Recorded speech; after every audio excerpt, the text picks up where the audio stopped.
Do you ever feel like you are running on a treadmill with your money? You work hard, you bring home a paycheck, and before you know it, the money is gone.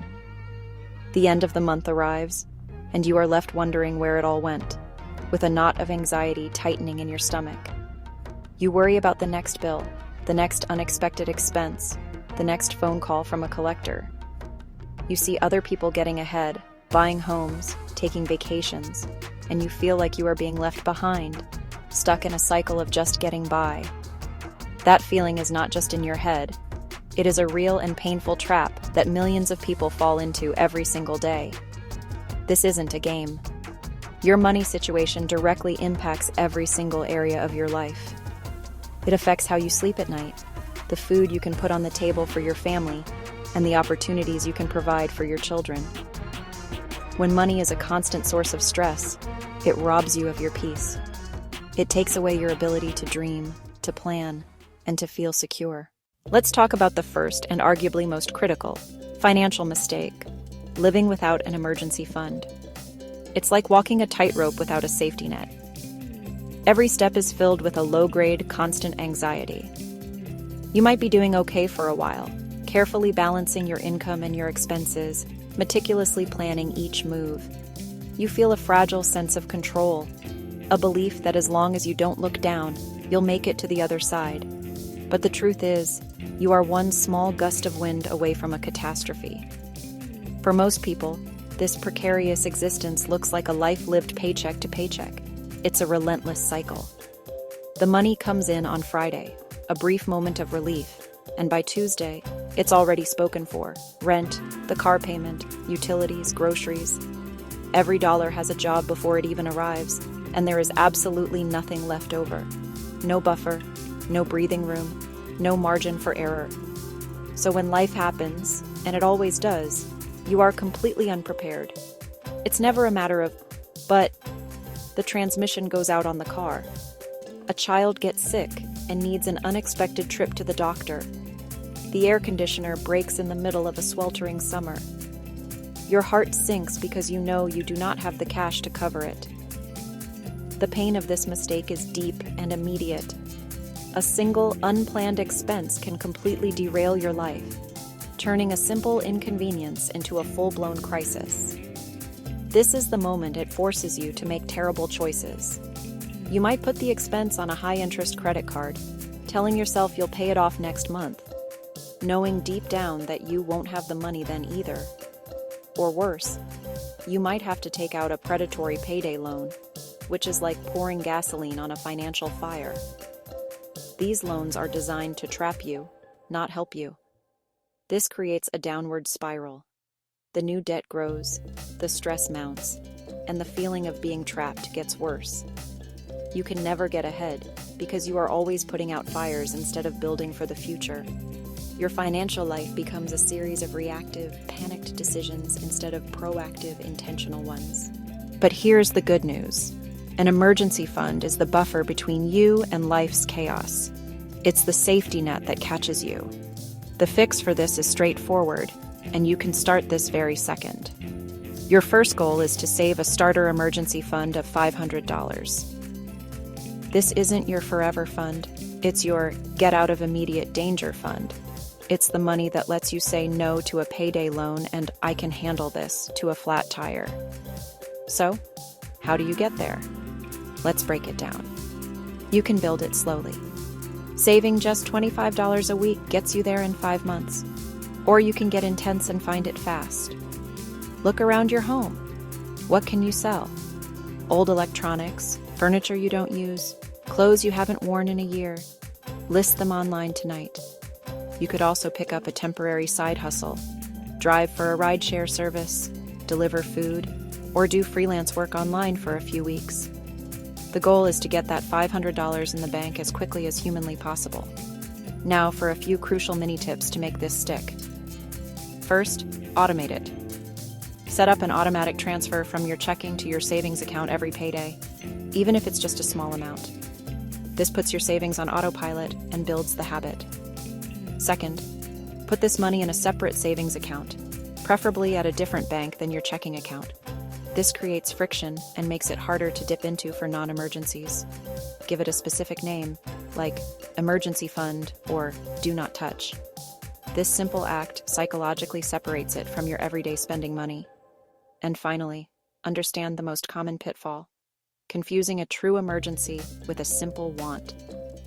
A sale on a new TV is not an emergency. A last-minute concert ticket is not an emergency.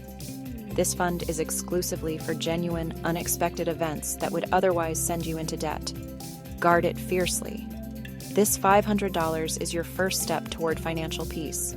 It's the foundation upon which everything else will be built. The second major mistake operating your financial life without a written plan, we call it a budget. Not having a budget is like building a house without a blueprint. You might have all the materials, your income, but no instructions on how to put them together. So you start nailing boards together randomly. End of the month, you check your bank and wonder, where did all my money go? You know how much you earned, but not where you spent it daily.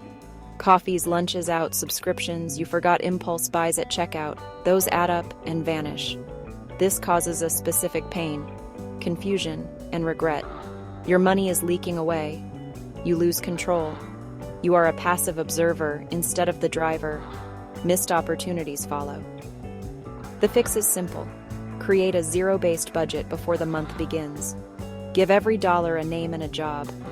List total income at the top of the page. Then list expenses, starting with giving, saving, food, utilities, shelter, transportation. Keep listing until income minus expenses equals zero. It is not about restricting fun. It is about being intentional. You decide how much for restaurants or entertainment. You are in control. The third mistake that keeps people trapped in a cycle of poverty is one of the most deceptive and destructive: carrying high-interest debt. We're talking about consumer debt, the kind that's so easy to fall into. Credit cards, personal loans, and those tempting buy now, pay later plans. It's sold to us as convenience, a tool for modern life. But for millions, it becomes a cage. It looks like this. You have balances on several credit cards that you carry from one month to the next. You make the minimum payment each month, thinking you are doing what you are supposed to do. It feels responsible, right? You're meeting your obligations. But when you look at your statement, you see that the balance barely went down, or in some cases, it even went up. You feel like you are running in place, sending your hard-earned money to the bank every month, but never making any real progress. It feels like you are stuck in financial quicksand, and every move you make just sinks you deeper. The stress is constant, a low hum of anxiety in the back of your mind. It affects your sleep, your relationships, your ability to dream about the future. The pain of high-interest debt is brutal and relentless. Let's be clear. Your debt is a thief. Every dollar you pay in interest is a dollar stolen from your family's future. It's a dollar that could have gone into your emergency fund, your child's education, or your retirement. Instead, it is going to make a bank rich. The math is working against you in a powerful way. Making only minimum payments means it could take you decades to pay off a purchase, and you will end up paying 2 or 3 times the original price. The fix for this is to get angry at your debt and attack it with a vengeance. It's time to stop being a victim of the math and start using math as your weapon. We recommend the debt snowball method because it is all about motivation and momentum. It's not about complex math, it's about human behavior. It's designed to give you quick wins that keep you fired up. Here's how it works. First, list all of your debts, excluding your mortgage, from the smallest balance to the largest, regardless of the interest rate. Let's imagine you have 4 debts: a credit card with $500, a medical bill for $1,200, a personal loan at $4,000, and a car loan for $8,000. You'll pay the minimum payment on all of them except for the smallest one, that $500 credit card. You are going to attack that smallest debt with every extra dollar you can find. Work extra hours, sell things you don't need, cut your lifestyle to the bone. Throw everything you have at it until it is gone. Once that first debt is paid off, you get your first taste of freedom. This is a huge psychological win. Now, you take the entire amount you were paying on that first debt, the minimum payment plus all the extra money, and you roll it over to attack the next smallest debt, the $200 medical bill. You see what's happening? Your payment amount isn't shrinking. It's growing. You've created a debt-destroying snowball. Because you're throwing a much larger payment at that medical bill, it will disappear much faster than you thought possible. After the medical bill is gone, you take that entire snowball, the original minimums from the first two debts plus all your extra cash, and you unleash it on the $4,000 personal loan. The momentum is building. You're not just chipping away anymore. You're taking massive chunks out of your debt. With each debt you eliminate, you must celebrate. This isn't about deprivation. It's about progress. Have a special dinner at home, watch a movie, do something small but meaningful to mark the milestone. These celebrations are the fuel that keeps your motivation high. Finally, you roll that massive snowball, now hundreds of dollars strong, onto your last and largest debt, the car loan. What felt impossible just a few months ago now seems inevitable. You can see the finish line. This method works because it changes your behavior and your mindset. You see tangible progress quickly, which builds the confidence you need to tackle the bigger debts. You're no longer a passive victim of interest rates. You are an active, powerful force taking back control of your money and your life. The final critical mistake is failing to save and invest for the future. For so many people, retirement feels like a distant fantasy. It is something that happens later. Your focus is on the here and now, paying this month's rent, buying this week's groceries, surviving until the next paycheck. The idea of putting money away for a future that is 20, 30, 40 years away feels impossible when you have immediate needs. So you tell yourself a lie. I'll start saving later. When I make more money. I'll get serious next year. But later never arrives. The pain is delayed, but devastating. Time is the most powerful ingredient in building wealth. Money you invest today has decades to grow. Compound interest. Small amounts in your 20s can become much more than huge amounts in your 50s. By waiting, you rob your future self of years of growth.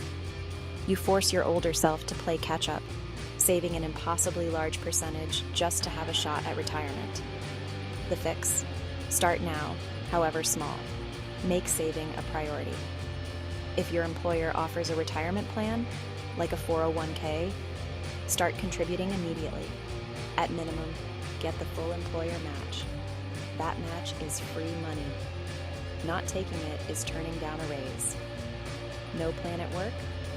Open your own account, like a Roth IRA. Start with even $50 a month into a good growth stock mutual fund. Automate consistent investing. Keep it simple with low-cost, broad market index funds or a handful of solid long-term growth mutual funds. The goal isn't get rich quick. It's building wealth slowly and steadily. We have spent time looking in the rearview mirror, understanding the pain and the problems that brought us here. But now, it is time to turn our gaze forward, to fix our eyes on the horizon, and focus entirely on the solution. This is where the rubber meets the road. This is where we stop analyzing and start acting.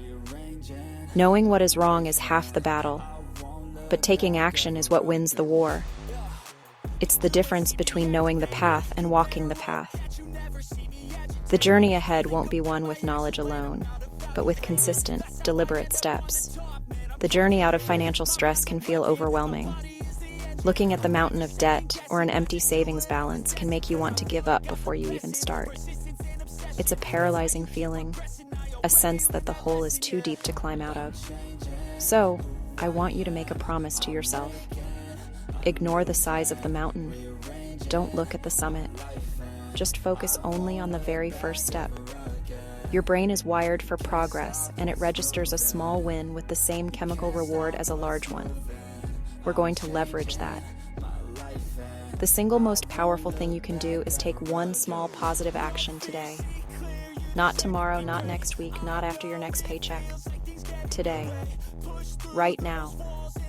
This single action sends a powerful signal to your brain that you are no longer a passive victim of your circumstances, but an active architect of your future. Getting started takes the most energy, like a rocket breaking free from gravity. It requires overcoming inertia, doubt, and old habits. But once you are moving, momentum takes over. Each small action builds on the last, creating a virtuous cycle that makes the next step easier, and the one after that easier still. So, here are your new orders, a 7-day starter plan. 7 days, 7 micro actions to build that unstoppable momentum. Day 1. Start your emergency fund. This is your shield. Open your banking app or walk into your bank and open a new savings account. This is crucial. Give it a specific name, like emergency fund or freedom fund. Naming it makes it real. Then find $25, scour your car, check your coat pockets, transfer it from checking, put it into that account. That is it. You have started. You now have more in savings than you did yesterday. That is a win. Day 2. Begin tracking your spending. For the next 7 days, write down everything you buy. Use a notes app, a small notebook, or a spreadsheet. No judgment, no changes yet. Just awareness. This isn't about restriction. It's about information. You can't change what you don't measure. Day 3. Throw your first punch at debt. List all your debts from smallest balance to largest. Pick the very smallest one. Now, schedule an extra payment of just $10 toward it. This isn't about the math, it's about the psychology. You are officially on the offensive. Day 4. Set up your future. Don't wait until you're rich. Enroll in your company's 401k or open a Roth IRA online. It takes minutes. Automate a contribution, even if it's just $25 a month. You've just hired your money to start working for you 24/7. Day 5. Review and reflect. Look at the 3 days of spending you've tracked. Any surprises? Any patterns? Just observe. Then, look at your new emergency fund, your scheduled debt payment, your automated investment. Acknowledge what you've built in just 4 days. An old enemy will show up right about now. Excuses. Day 6. Find your next dollar. Your mission today is to find one thing to sell, one subscription to cancel, or 1 hour of a side hustle to work. The goal is to generate an extra bit of cash, no matter how small, and immediately apply it to one of your goals, your emergency fund or your smallest debt. This proves you have more power and resources than you think. Day 7. Share your plan. Tell one person you trust what you're doing, a spouse, a best friend, a mentor. Say it out loud. I'm building an emergency fund and paying off my debt. This act of declaration makes you accountable and turns a private wish into a public commitment. It makes it real. As you do this, that enemy, the voice of excuses, will get louder. Let's disarm it now. Excuse, I don't earn enough. Truth, behavior beats income every single time. A person earning $30,000 a year who saves 10% is in a better position than someone earning $100,000 who saves nothing. If you can only save $5 a week, do it. Small, consistent actions compound into massive results. It's not about the amount. It's about the habit. Excuse, I'll start next month. Truth. Next month is a fantasy land where all our problems are magically solved. Life will never be perfectly calm or simple. There will always be a reason to wait. Next month is where dreams go to die. The perfect time doesn't exist. The time to start is now, with what you have, from where you are. Excuse, it's too complicated. Truth, you don't need to understand global finance, cryptocurrency, or complex investment algorithms. You just need to do the next right thing. Can you open a savings account? Can you pay $10 extra on a bill? Can you write down what you bought for lunch? You learn this by doing, not by studying. Progress is the goal, not perfection. To make this journey smoother, you need simple tools and the right attitude. Forget the complicated software and expensive courses. Simplicity is your superpower. For your budget, use what works for you. A simple sheet of paper, a basic spreadsheet, or a free app like Mint or Yanab. The tool doesn't matter. The practice does. Give every dollar a job before the month begins. This is you telling your money where to go instead of wondering where it went. For your savings, open a separate high-yield savings account, ideally at a different bank than your checking account. This creates a psychological and physical barrier, making it harder to dip into for non-emergencies. Out of sight, out of mind. For your debt, print your debt snowball list. Tape it to your bathroom mirror or your refrigerator. When you pay one off, don't just delete a line in a spreadsheet. Take a thick black marker and physically cross it off. The visceral satisfaction of this act is a powerful motivator. For your future, open a retirement account with a low-cost brokerage online, like Vanguard, Fidelity, or Charles Schwab. Choose a simple, low-cost index fund like an S&P 500 or a total stock market fund. Set it, automate it, and let it grow. And most importantly, adopt a mindset of hope, intentionality, and self-compassion. You are not your debt. You are not your past mistakes. Money is just a tool, a resource. It has no moral value. You are going to learn to use it to build a beautiful life, a life of freedom and options. You will stumble. You will have a month where you overspend, or an unexpected expense derails your plan. When this happens, do not quit. Do not spiral into shame. Just acknowledge it, adjust your budget for the next month, and reset. This is a marathon, not a sprint. The goal is progress, not perfection. And please, celebrate the small wins. This is non-negotiable. Pay off that first tiny debt. Do a happy dance in your living room. Hit your first $500 in your emergency fund. Treat yourself to a pizza or a movie night. Anchor these positive actions with positive emotions. We have exposed the 4 fundamental mistakes that keep people trapped: living without an emergency fund, operating without a budget, drowning in high-interest debt, and ignoring your future self. And more importantly, we've given you the direct, actionable fixes for each one. This is your practical blueprint for financial peace. It's not theory. It's a field manual. It's not magic. It's mechanics. Your new life, a life where you control your money instead of it controlling you, is closer than you think. It begins with the next small choice you make. So let's recap the mission. Build your safety net. Control your cash flow. Destroy your debt. And invest for your future. The plan is simple. The journey starts now.